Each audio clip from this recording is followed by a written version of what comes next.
Yes, Kenya. Tamu sana, yes. Some few hours ago, Oscar Sudi, a very close William Ruto ally, tweeted something that clearly indicates there is serious panic and tension in William Ruto's camp over the forthcoming presidential elections.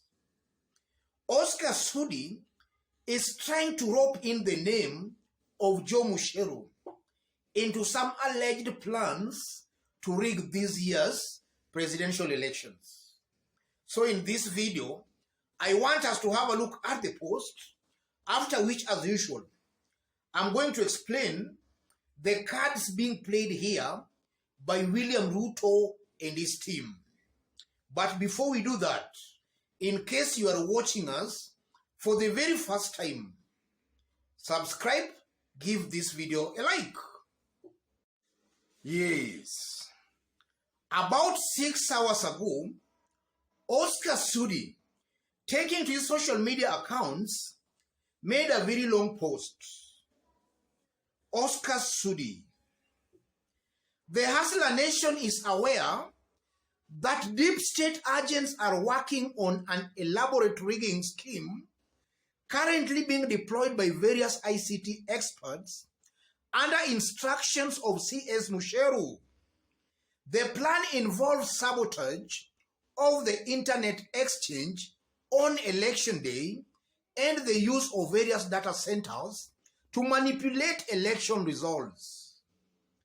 The data centers are heavily secured and equipped. The results manipulation will be done by introducing algorithms to achieve the already preset tally that gives their project Raila Odinga victory. That is why they are releasing fake opinion polls every 2 days to cheat the public. They are bragging that even if the matter goes to the Supreme Court, they have already struck a deal with the judges for a favorable ruling.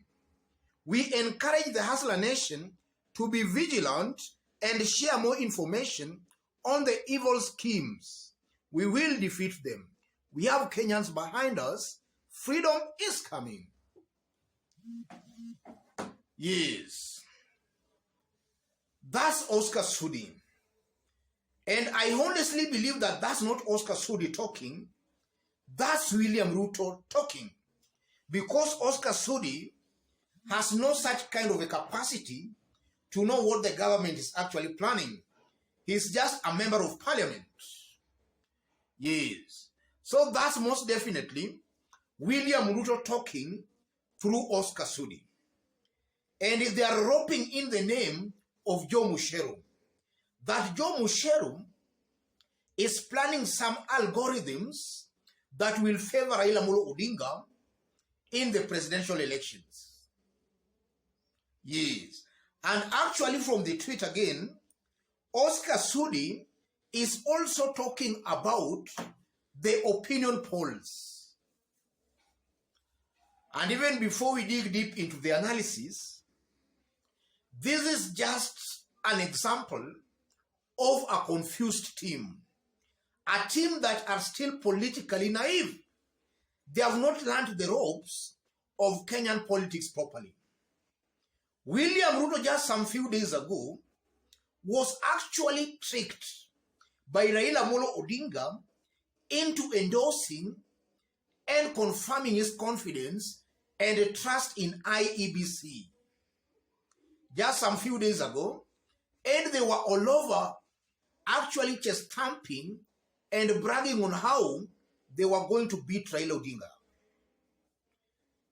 And if at all what Oscar Sudi is actually saying, then it can only be possible that the deep state and IEBC are working as a team, because the deep state cannot do that without maybe the consent of IEBC. They must be working as a team. So I'm just seeing a confused people, people who are actually very fast in talking without looking at the bigger picture. In fact, I won't be surprised that in the coming days, William Ruto and his team will now be accusing IEBC itself of planning to rig this year's elections in favor of Raila Amolo Odinga. That's exactly what I'm seeing here. Let's go back to Oscar Sudi's post. In the previous elections, it's a given fact that Raila Odinga might have been winning those presidential elections. It is a fact and is widely believed by a good sections of Kenyans. So what has all along been denying Raila the victory? Maybe we were being told, or Kenyans were being made to believe, that it was the system, the deep state. William Ruto is on record as late as even about 3 days ago, confirming that is part of that system. So if there is any deep state maybe planning to rig this year's presidential elections, then William Ruto is on record confirming he's part of that system. So it might be true that William Ruto himself might be planning to rig this year's presidential elections, because he just stated he's part of the deep state, and Oscar Sudi is also talking about the deep state. Another thing I'm seeing here, I'm seeing a team of William Ruto and his foot soldiers who are just crybabies.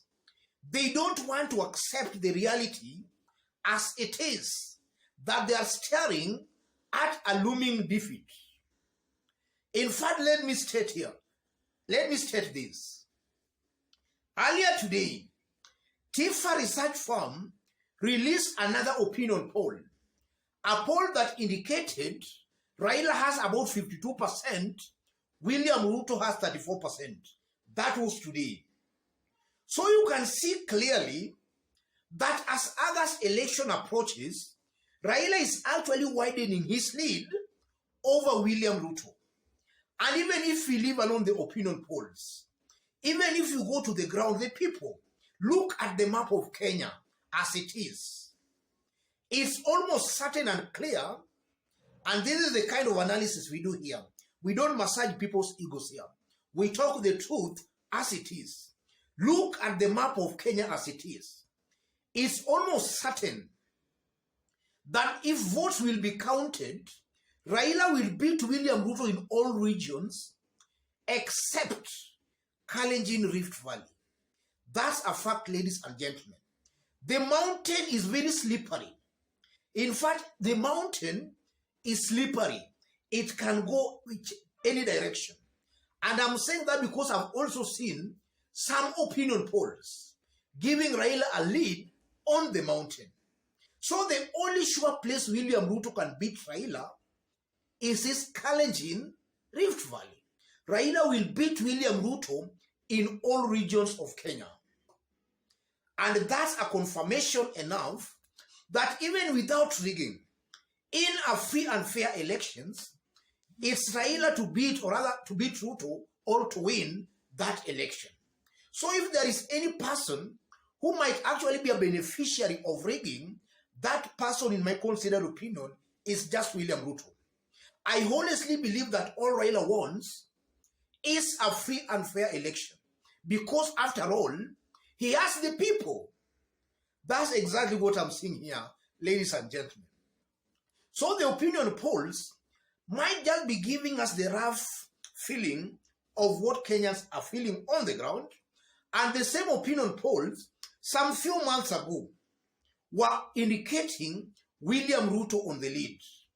Yes, Oscar Sudi, Kipchumba Murkomen, William Ruto and his team, they were all praising the opinion polls. But now that the polls have changed, they are now maybe accusing the Azimio team, Raila Odinga, of plans to rig this year's election. And I'm seeing a clear team of William Ruto, a team that are just preparing their supporters to reject this year's presidential election. And this is why I always maintain that William Ruto supporters should be very, very careful, because they are being set to reject free and fair elections. Let me say this to William Ruto supporters, because I know maybe nobody will tell you this. In a free and fair elections, Raila Odinga will beat William Ruto. That is what William Ruto supporters should know. And in the next 3 weeks, I think that will just come out clearly. So don't be cheated by anybody that is only rigging that can make Raila Odinga win. With or without rigging, Raila most definitely will beat William Ruto. Otherwise, ladies and gentlemen, let me conclude it by saying that this year's election, or rather in the next 3 weeks, is almost certain and clear William Ruto and his team are going to reject election results. And it's also most likely that Ruto and his team in the coming days will also be accusing IEBC of planning to rig elections. And that just exposes a confused team, a team that talks without looking at the bigger picture. Just some few days ago, they confirmed their confidence and trust in IEBC. They have no business to actually start crying about plans to rig this year's presidential elections. God bless you. God bless Kenya. Tamu sana, tamu sana, tamu sana.